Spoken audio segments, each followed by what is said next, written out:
Hello friends, welcome back to my YouTube channel. मैं प्रिया भारती आप सबों का इस यूट्यूब चैनल पे बहुत बहुत स्वागत करती हूँ। मैंने अपने पहले इसके वीडियोस में आपको पढ़ा चुकी हूँ कि बुद्धि परीक्षण क्या होता है, बुद्धि क्या होता है, बुद्धि परीक्षण के प्रकार कितने हैं। मैंने सारे टॉपिक्स कवर कर चुके हैं, बस ये एक टॉपिक बच गया था, बुद्धि परीक्षणों के दोष। तो हम आज इस वीडियो में बुद्धि परीक्षणों के दोष को देखेंगे कि बुद्धि परीक्षण के क्या क्या दोष है, डिमेरिट्स क्या क्या हैं। तो डिमेरिट्स ऑफ इंटेलिजेंस टेस्ट्स, तो क्योंकि बुद्धि का स्वरूप भिन्न भिन्न अवस्था में है, अतः उसने परीक्षण में भी विभिन्नता के लिए हुए हैं। इन विभिन्नताओं के कारण ही वे विश्वसनीय तथा प्रामाणिक नहीं होते, अतः इनके दोष निम्न हैं।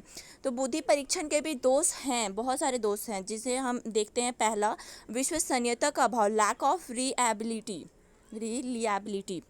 सामान्य रूप में बुद्धि परीक्षण विश्वसनीय नहीं होते। एक मूल्यांकनकर्ता के बाद दूसरे के जांचने पर अंतर पाया जाता है, अतः सभी रूप में इनसे योग्यता का परीक्षण नहीं हो पाता है। मतलब कि बुद्धि परीक्षण सामान्य रूप में विश्वसनीय नहीं होता। जैसे कि मान लेते अगर एक बालक का परीक्षण एक व्यक्ति करता है तो उसका कुछ और ही रिजल्ट आता है। अगर दूसरा व्यक्ति फिर वही बालक का परीक्षण करता है तो उसका कोई और ही रिजल्ट आता है, तो इसे हम विश्वसनीयता नहीं मान सकते हैं। तो ये भी एक दोष है बुद्धि परीक्षण का। तो दूसरा देखते हैं, व्यापकता का अभाव, लैक ऑफ कॉम्प्रिहेंसिव। तो सामान्य रूप में संबंधित पक्षों या पहलुओं पर विस्तृतता का अभाव है। वे सभी पक्षों का मापन नहीं कर सकते, परिणाम स्वरूप इनमें उद्देश्यनिष्ठ परिणाम प्राप्त नहीं होते। मतलब कि एक व्यक्ति, एक बालक का अगर टेस्ट ले रहा है तो वो एक पक्ष का ही टेस्ट ले सकता है या दो पक्ष का, वो उसके सभी पक्षों का टेस्ट नहीं ले पाता है। तो एक या दो पक्ष का टेस्ट लेके हम किसी भी बालक को जज नहीं कर सकते कि उसमें कितना बुद्धि है या नहीं है।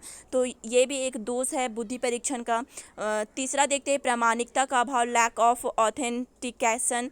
बुद्धि परीक्षण में बुद्धि की प्रामाणिक परीक्षाओं का सदैव अभाव रहता है। यदि परीक्षण में सत्यता एवं विश्वसनीयता नहीं होगी तो यह प्रामाणिक भी नहीं होगा। मतलब इतने सारे दोष के बाद हम कह सकते हैं कि इसमें बहुत सारे सत्यता नहीं भी है, विश्वसनीयता नहीं है। तो ये सत्यता और विश्वसनीयता ना होने पर यह प्रामाणिक नहीं हो सकता। तो ये भी एक दोष है बुद्धि परीक्षण का। चौथा देखते हैं, मतभेद, व्यू डिफरेंस। तो क्योंकि बुद्धि की परिभाषाओं में अंतर है, अतः इसकी जटिलता के कारण बुद्धि परीक्षण निर्माण में व्यक्ति रुचि नहीं लेते। मतलब कि बहुत सारे वैज्ञानिकों ने अपने अपने मत रखे हैं, बुद्धि परीक्षण के डेफिनेशन दिए हैं।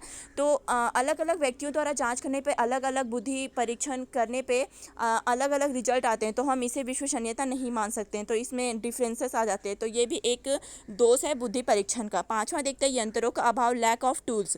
प्रयोगशाला में कभी यंत्रों में दोष आ जाते हैं, खराब होने पर वह समय पर ठीक नहीं हो पाते, अतः प्रत्येक स्थान पर इनका प्रयोग कठिन है।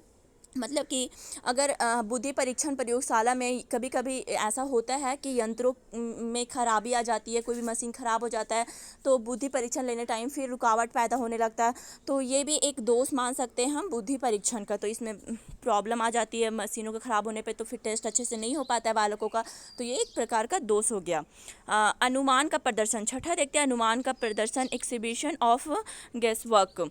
बुद्धि परीक्षण के प्रश्नों में छात्र अनुमान से उत्तर देते हैं, जिसके परिणाम स्वरूप बुद्धि का सही मापन नहीं होता। इस परिणामों के बारे में सही भविष्यवाणी नहीं की जा सकती। मतलब कि जब विद्यार्थियों का बुद्धि परीक्षण होता है, इंटेलिजेंस टेस्ट होता है, तो उन्हें जो क्वेश्चन पूछे जाते हैं तो वो बच्चे अपने अनुमान लगाकर उसका आंसर देते हैं। तो किसी के अनुमान के आंसर से हम उसे जज नहीं कर सकते और उसे ये नहीं कह सकते कि वो बहुत तेज है या बहुत कमज़ोर है। तो ये भी एक तरह का दोष हो गया बुद्धि परीक्षण का। इसके साथ ही अध्यापकों का बुद्धिमान बालकों के प्रति पश्चातापूर्ण रुझान होना तथा सुसंस्कृति से प्रभावित होना भी स्वाभाविक है, क्योंकि पिछड़े वातावरण से अच्छे बालकों को अच्छे अंक नहीं मिल पाते।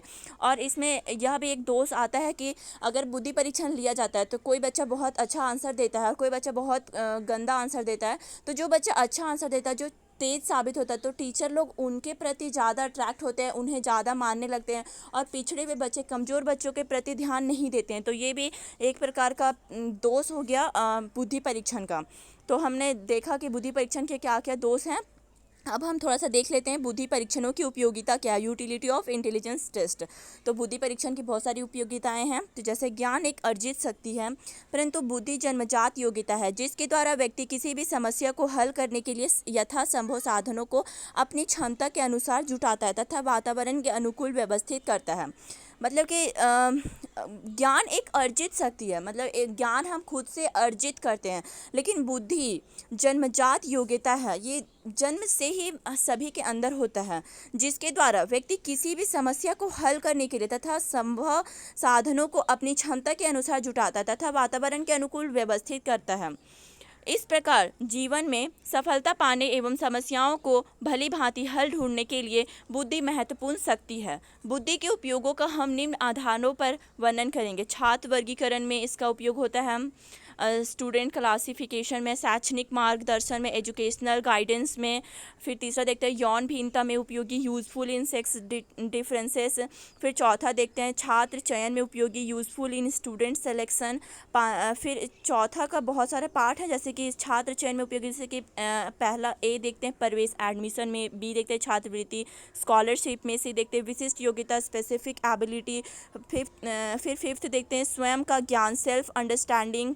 सिक्स देखते हैं अधिगम प्रणाली में उपयोगी, useful in learning process. Seven देखते हैं व्यावसायिक मार्गदर्शन, वोकेशनल गाइडेंस। और एट देखते हैं अनुशासन डिसिप्लिन। और नाइन देखते हैं अनुसंधान रिसर्च। मतलब इतने सारे चीज़ों में बुद्धि का उपयोग होता है। तो बुद्धि परीक्षण की उपयोगिता बहुत सारे क्षेत्रों में है। मुझे आशा है कि आपको ये वीडियो अच्छी लगी और आपको बुद्धि परीक्षण के दोस्त तो समझ में आ ही गए होंगे, तो आप इसे एक अच्छे नोट्स के रूप में बना सकते हैं। Please like share and subscribe in my channel. Thank you so much.